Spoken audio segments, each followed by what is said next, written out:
Здравствуйте, с вами журналист Олег Желнин. Я нахожусь в селе Амга. На улице утром было 56, сейчас 52 градуса мороза. Сегодня я с уполномоченным по правам человека Сарданой Михайловной Гурьевой посетили по жалобе дом по улице Ленина, 11. Здесь проживает мать погибшего бойца СВО. У меня 5 детей, и мои сыновья 2 участника СВО. Одного я вот недавно похоронила, вот второго пропавший без вести жду. Живу в этой квартире. Сначала было очень холодно, 2-5 градусов. Сейчас вот в данное время у меня вот 10-13 градусов.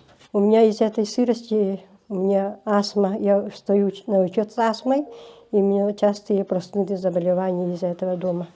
Чувствительные для наших семей участников специальной военной операции вопросы всегда находятся на особом контроле, и мы, конечно, поддерживаем решения, которые принимаются на уровне главы республики, правительства, парламента.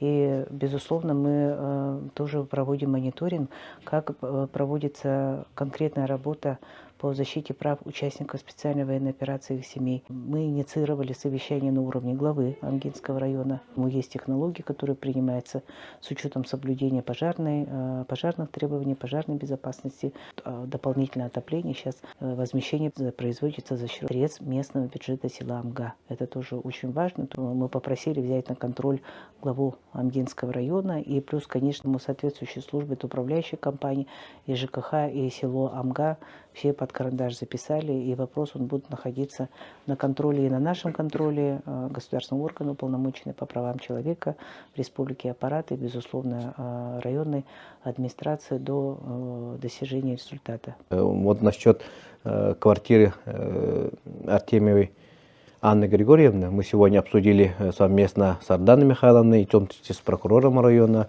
и руководители ответственных организаций и учреждений были. Но мы сейчас приняли краткосрочный план.